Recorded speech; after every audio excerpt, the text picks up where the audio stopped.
네, 안녕하세요. 거시경제 전문가 서강대학교 경제대학원 김영희 교수님을 모셨습니다. 반갑습니다, 네, 교수님. 반갑습니다. 또 제자의 부름에 또 이렇게 흔쾌히 인터뷰를 응해주셔서 너무 음, 감사드립니다. 네, 바쁘신 교수님 오셨기 때문에 또 거두절미 질문부터 드리도록 하겠습니다. 교수님, 2021년 초 삼성전자가 9만 원대까지 예, 갔잖아요. 예, 그래서 그때 막 10만 전자 간다고 기사들하고 뉴스들이 되게 많이 나왔는데 예, 그 이후로 쭉 떨어졌어요. 예, 근데 제가 교수님의 책을 봤더니 6월에 통계청에서 발표한 선행지수는 예, 이미 정점을 찍고 예, 예, 하락하고 있었는데 아, 그 흐름만 파악했더라면은 6만 원 예, 전후에 예, 삼성전자를 살 수 있었잖아요. 예, 예, 네. 그렇습니다. 네, 그렇듯 부동산 시장도 경제 지표를 통해서 어느 정도 좀 예측을 하고 잘 분석하고 싶습니다. 예, 네, 그래서 경제 지표 전문가 교수님께 제가 몇 가지 질문을 예, 준비했습니다. 예, 네, 첫 번째로는 우선 부동산 시장에서 너무 중요하죠. 금리. 자, 금리 어떻게 될까요, 교수님? 예, 금리 지난 2년 동안 참 많이 올랐었죠. 네, 예, 그런데 그 시장 금리는 작년 10월을 정점으로 떨어지기 시작했고요. 네, 올해 들어서 은행 금리 떨어지고 있고 아마 올 그 연말 가면 한국의 기준금리도 내릴 가능성이 높습니다. 네. 예, 저 그렇게 보는 거는 지금 우리 경제 상당히 안 좋습니다. 올해 맞아요. 뭐 정부에서 1.6% 성장 예상해놨는데요. 제가 보니까 1%도 좀 하기 힘들고요. 아, 네, 그 다음에 문제는 물가죠. 네, 물가 상승률이 작년 7월에 전년 동월 대비 6.3%까지 올랐어요. 네, 그런데 4월에 3.7%까지 상승률이 낮아졌고요. 아마 하반기에는 소비 수요가 위축되니까 물가 상승률이 2% 중후반까지 떨어질 것 같습니다. 그래서 음, 경기도 나쁘고 물가 상승률도 낮아지니까 시장 금리가 떨어질 수밖에 없고요. 그 다음에 장기적으로 보면은 우리나라 잠재 성장률이 2% 이하로 떨어지고 있습니다. 금리를 결정하는 가장 중요한 요소가 잠재 성장률인데요. 2% 이하로 떨어지고 있고, 그 다음에 국민경제 전체적으로 돈이, 돈의 수요가 예, 공급보다 더 적습니다. 우리 경제 전체적으로 보면 저축이 투자보다 많아가지고요. 저축이라는 건 돈의 공급이고 투자는 건 돈의 수요인데요. 뭐 우리 경제 전체적으로 보면 저축이 투자보다 많기 때문에 돈이 남아 돌아요. 이런 걸 보면은 뭐 금리는 장기적으로 계속 하락할 가능성이 높습니다. 그러면 경기 확장 국면에서는요, 예, 금리와 주택 가격은 동반 상승하는 경향이 있다고 하는데 경기는 언제쯤 혹시 회복될까요? 예, 경기는 아마 내년 가서 좀 회복될 것 같습니다. 현재 내년요. 경기는 상당히 뭐 GDP를 구성하는 소비, 투자, 수출 다 같이 안 좋거든요. 네, 그런데 최근에 그 긍정적인 신호가 부분적으로 나타나고 있어요. OECD에서 각국의 선행지수를 발표하는데, 우리나라 선행지수 발표하는데, 2021년 5월이 정점이었거든요. 네, 음, 그런데 최근에 올해 그 4월까지 발표됐는데, 올해 3월까지 계속 떨어지다가 4월에는 좀 반등했어요. 아, 이게 추세적인 상승인지 좀 더 지켜봐야 되겠습니다만, 뭐 제가 보기에는 이제 3월이 바닥이었을 것 같습니다. 네, 그렇다면 선행지수가 상승세로 돌아서면 아마 내년 가서는 뭐 경기가 급격하게 좋아질 것 같지는 않습니다만, 그래도 올해보다는 좋아질 것 같습니다. 저는 요즘에 주변에 사람들이 너무 힘들다고 하고 내년이 더 힘들 거라고 생각을 하는 거예요. 예, 그런데 또 교수님께서 이렇게 희망적인 말씀을 주셔서 기분은 너무 좋네요. 예, 네, 그리고 주택 가격보다 약 15개월 선행하는 주택 가격 전망 CSI라는 게 있는데, 그것에 대해서 좀 알려주실 수 있으실까요? 예. 주택 경기가 급격하게 위축됐죠. 근데 네, 한국은행이 매월 그 소비자 심리 지수라는 걸 작성해서 발표하거든요. 네, 근데 소비자 심리 작성할 때 뭐 주택 전망 CSI라고 네, 발표하는데요. 네, 가게한테 물어보는 겁니다. 앞으로 12개월 후에 집값이 오를 것이냐, 내릴 것이냐. 음, 네, 그런데 작년 11월에 60일까지 떨어졌어요. 그게 네, 이제 100 기준으로 100이 넘으면은 오른다고 생각하는 사람이 떨어진다고 생각하는 사람 많다는 겁니다. 네, 60일까지 떨어졌으니까 떨어진다고 생각하는 사람이 훨씬 더 많았었다는 거죠. 네, 네, 그런데 그게 최근에 80 이상으로 올라왔어요. 음, 아직도 100 이하니까 그러네요. 예, 떨어진다고 생각하는 사람이 아직도 많다는 거죠. 네, 음, 그런데 60일에서 80일까지 80 넘었으니까 상당히 음, 좀 개선된 거죠. 음, 예, 그런데 제가 이걸 가지고 주택가격하고 시차 상황을 분석해 보니까요. 한 15개월 정도 선행합니다. 그러니까 그게 작년 11월에 저점을 쳤다면은 뭐 주택가격은 내년 뭐 1분기, 2분기, 뭐 내년 상반기에 저점을 칠 가능성이 높은데요. 네, 그런데 그 한국은행 주택가격 CSI를 발표하면서 여자분들, 남자분들 따로 또 심리를 발표하거든요. 아, 그게 차이가 의미가 좀 있나요? 예. 근데 오, 항상 저 여자분들 심리가 좀 좋고요. 그래요? 남자분들보다. 예, 오, 그런데 제가 주택가격하고 상관계수를 분석해보고 인과관계를 분석해보더라도요.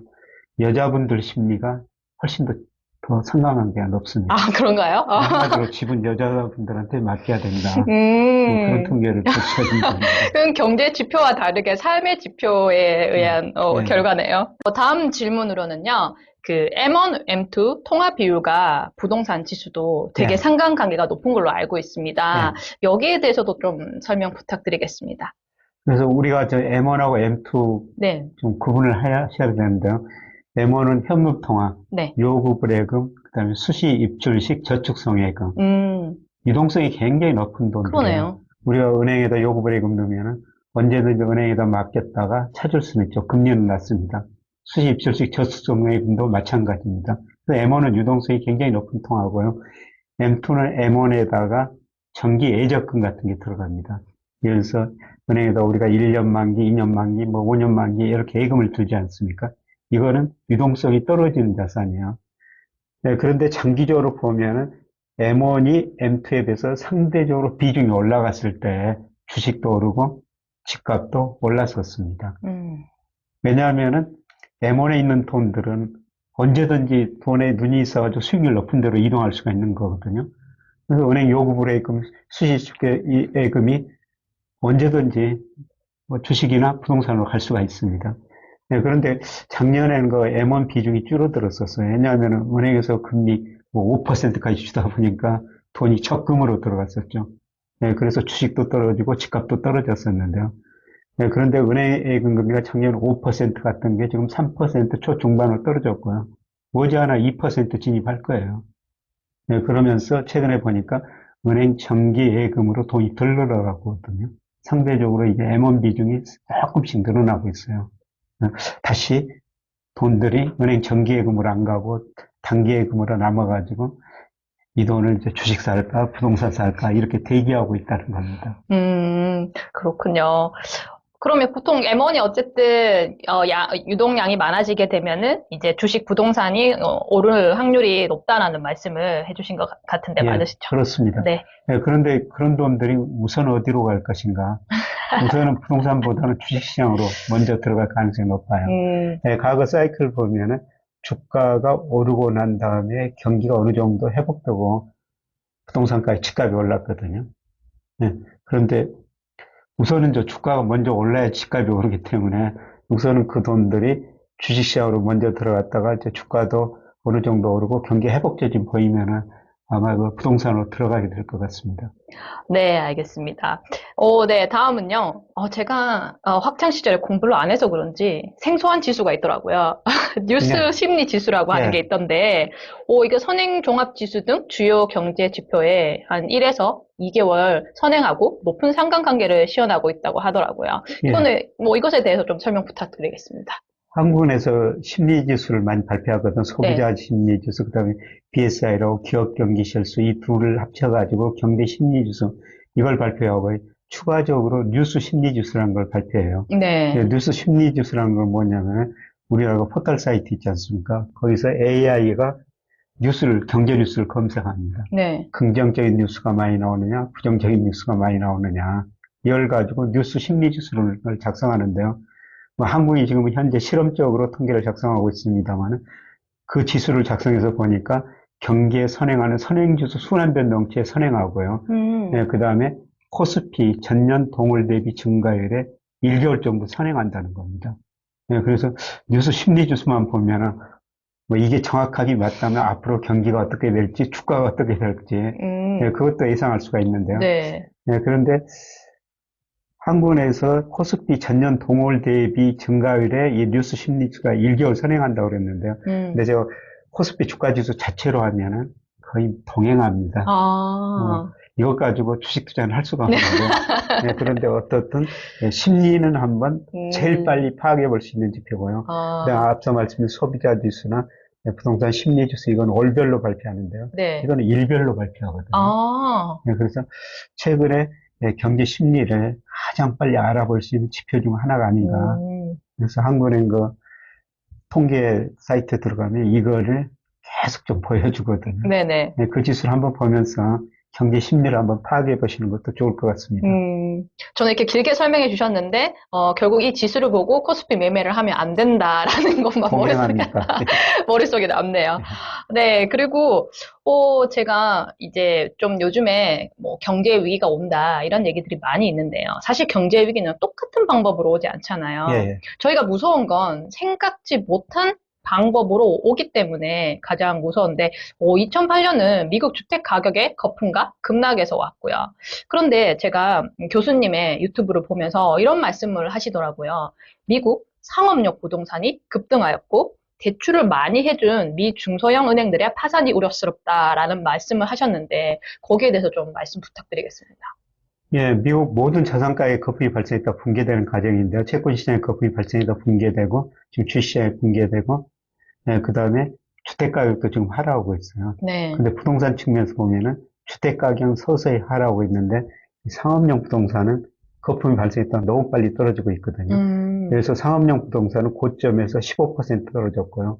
그 다음에 상업용 부동산에서 사무실, 이거는 무려 고점에서 25%나 떨어졌어요. 미국의 사무실 공실률이 17%라는 겁니다. 이건 좀 심각한 너무 상황이죠. 예. 심각하네요. 그런데 미국의 중소형 은행이 대출을 했는데요. 대출 중 63%가 상업용 부동산의 대출이라는 거죠. 네. 최근에 몇 개 중소형 부동산에 문제가 발생했습니다만은, 이 상업용 부동산에서 앞으로도 문제가 발생할 가능성이 있습니다. 그래서 머지않아 또 어떤 중소형 은행이 파산 상태에 접어들 것이다. 뭐 이런 이야기가 좀 많이 나올 것 같고요. 근데 이게 과연 뭐 2008년처럼 심각한 금융위기까지 갈 것인가 저는 그 정도는 아니라고 생각을 하고 아, 있어요. 왜냐하면 그때는 대형 은행이 부실해졌었는데요. 네. 이번에는 대형 은행은 상대적으로 건실하거든요. 네, 아, 그래서 뭐 그렇게 큰 위기는 아니라고 생각하는데 어떻든 상업용 부동산가격이 떨어지면서 중소형 은행이 파산되면은 소비 심리가 위축되고 그 다음에 투자 심리도 위축될 겁니다. 아마 금융회사들은 가게 기업한테 돈을 덜 빌려줄 거예요. 그렇게 되면 미국 소비 투자가 줄어들면서 아마 미국 경제가 뭐 급격한 침체는 아니더라도 3분기부터는 마이너스 성장할 가능성이 높습니다. 그렇게 되면은 뭐 주가도 더 떨어지고 집값도 한 단계 더 떨어질 수 있는데 아마 급격한 위기는 아닌 것 같습니다. 네. 우선 다행이네요.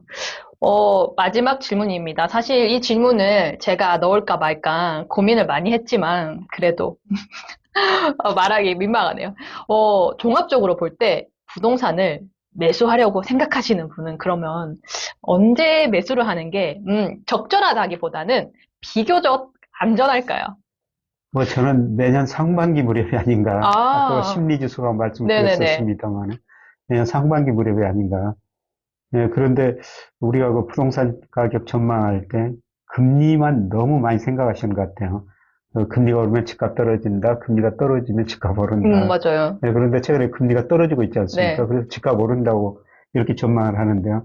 근데 제가 집값을 분석해 보니까 초기에는 금리가 집값에 영향을 많이 줍니다. 음, 그런데 시간이 갈수록 집값의 금리보다는 경기가 더 영향을 많이 줍니다. 예를 들어 통계청에서 발표하는 현재 경기를 나타내는 대표적인 지표가 동행주 순환 변동치거든요. 네. 그게 영향을 많이 주고 있어요. 근데 음, 그거는 내년 상반기까지는 더 떨어질 거라는 겁니다. 음, 그래서 우리가 집값을 생각할 때 금리만 생각하지 말고 경기도 같이 생각해야 된다는 겁니다. 쉽게 말씀드려서 뭐 경기가 나빠지면 우리 월급 안 오르고 우리 일자리 많이 없거든요. 네. 집을 살 돈이 상대적으로 줄어든다는 거죠. 음, 그래서 우리가 집값을 결정하는 요소로 금리뿐만 아니라 경기까지 고려해야 되는데 이런 걸 고려하면 최근에 집값이 많이 떨어졌다 좀 반등하고 있다는데 네. 저는 지금은 추세적인 상승은 아니고요. 음, 내년 상반기까지는 조금 더 여유 있게 음. 기다려 보시는 게 더 좋을 것 같습니다.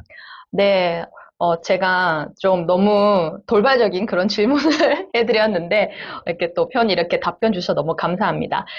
네, 이상 김영익 교수님을 모시고 경제 지표를 통해서 부동산 시장을 분석해 보았습니다. 저의 유튜브 채널 구독자분들은요, 부동산 시장에 관심이 많은 만큼 이 영상이 꼭 도움 되셨기를 바랍니다. 네, 교수님, 네, 감사합니다. 고맙습니다. 감사합니다.